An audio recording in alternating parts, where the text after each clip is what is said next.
Hello everyone, welcome back to my channel. तो आज मैं आपको बांग्ला साहित्य की एक प्रसिद्ध उपन्यास देवी चौधरानी के बारे में बताने वाली हूँ।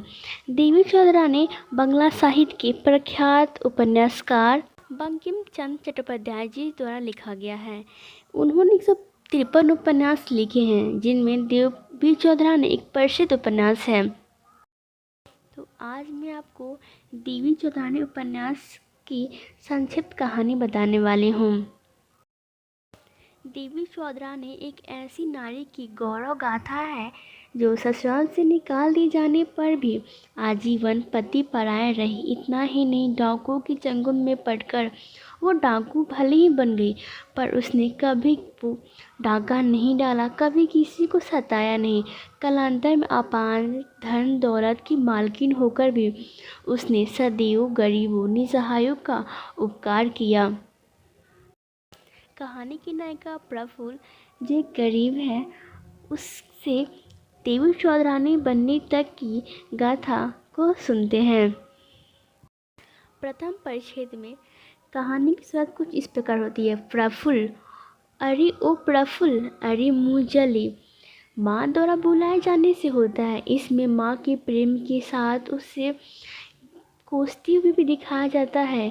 प्रफुल्ल रूपवती होती है, पर उसका दुर्भाग्य ये है कि वे गरीब घर में जन्म लेती है। प्रफुल्ल की शादी हो चुकी है, पर उसे अपने मायके में ही रहना पड़ रहा है। माँ बेटी किसी प्रकार अपना गुजर बसर करते हैं। प्रफुल्ल निर्णय लेती है कि बुलावे का इंतजार ना करते हुए वह ससुराल जाएगी। ससुराल में उसे ना रखने पर एक रात वहाँ गुजर वो वापस आ जाती है। प्रफुल्ल का जो पति है वो पितृभक्त है।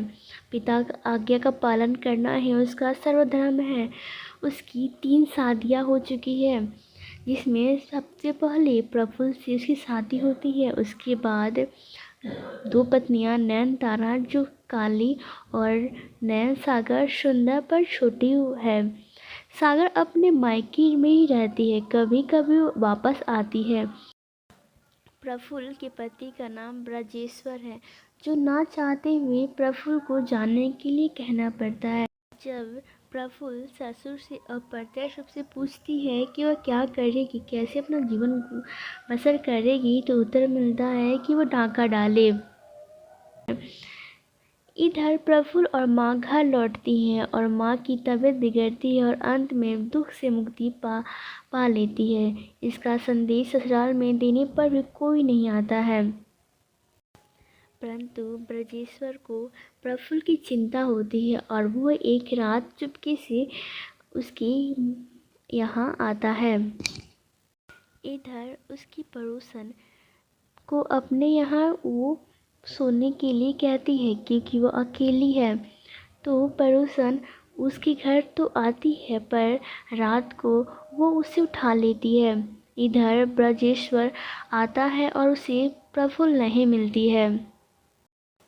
इधर प्रफुल्ल को वो अभी जंगल में छोड़ आते हैं। प्रफुल्ल भी जंगल में एक खंडहर में जाती हैं, जहाँ एक वृद्ध रहते हैं। वृद्ध उसे अपनी स्थिति बताते हैं, उसे वो वहीं रहने के लिए कहते हैं। प्रफुल्ल वहीं रहने का सोच बाजार के लिए निकलती है। उसे रास्ते में डाकुओं का सरदार भवानी प्रसाद मिलता है, जो उसे उसकी सुरक्षा की बात करता है। प्रफुल्ल उससे डाकुओं की शिक्षा लेने को तैयार हो जाती है। प्रफुल्ल को 10 साल तक शिक्षा मिलती है, जहां उसे मल्ल युद्ध भी करना पड़ता है। कहानी के द्वितीय खंड में हम देखते हैं, इधर ब्रजेश्वर के पिता की दयनीय स्थिति है।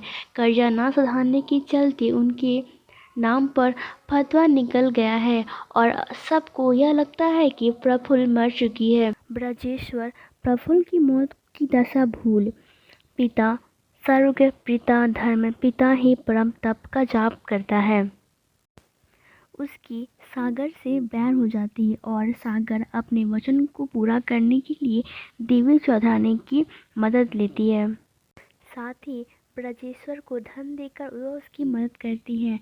यहाँ ब्रजेश्वर को पता चलता है कि प्रफुल्ल ही देवी चौधरानी है, जो अब डाकू बन गई है। पहले तो वह घृणा करता है, पर बाद में उसका प्रेम उभर आता है। वह प्रफुल्ल की मदद ना कर पाने की भूल को स्वीकार करता है। इधर ब्रजेश्वर के पिता पैसे न लौटाने के लिए देवी चौधरानी को पकड़ाने की कोशिश करते हैं। इस कहानी का अंत यह होता है कि देवी चौधरानी डाकू काम छोड़ देती है। ब्रजेश्वर की नई दुल्हन बन वह अपने ससुराल आती है और एक परिवार को बांध कर रखने वाली कुशल गृहिणी की भूमिका अदा करती है। जहाँ कहानी के प्रारंभ में उसके द्वारा हाथ लगाए खाने को कोई नहीं खाता, अब उसी रूपवती गुणवती के हाथों बने खाने को और ना खाए तो किसी का भूख ही नहीं मरता। इन सब के बावजूद वह एक तपस्वी और कर्मठ की भांति अपना जीवन गुजर करती है। अंतिम की चंद लाइनें अंतर चेतना को जागृत करने वाली हैं, जो इस प्रकार है। प्रफुल्ल, एक बार फिर आओ, हम तुम्हें देखें। समाज ने एक बार फिर कहा, मैं नवीन नहीं प्राचीन हूँ, मैं वह वाक्य मात्र हूँ। मेरा आगमन अनेक बार हो चुका है, तुम हमें विस्मय कर गए थे, इसलिए पुनः आना हुआ। परित्राणाय साधुनाथ विनाशाय दुष्कृतां धर्म संस्थापनार्थाय संभवामि युगे युगे।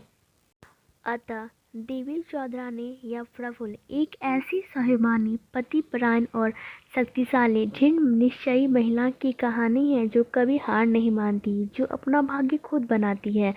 उस समय लिखी गई यह कहानी आज भी प्रासंगिक है और वर्तमान समय में स्त्रियों को प्रेरणा देने वाली है। अब मैं आपसे लेती हूँ विदा, फिर मिलेंगे कुछ नई रोचक बातों के साथ। तो इसके लिए आप सब्सक्राइब करें, लाइक करें और बेल आइकन दबाना ना भूलें। धन्यवाद।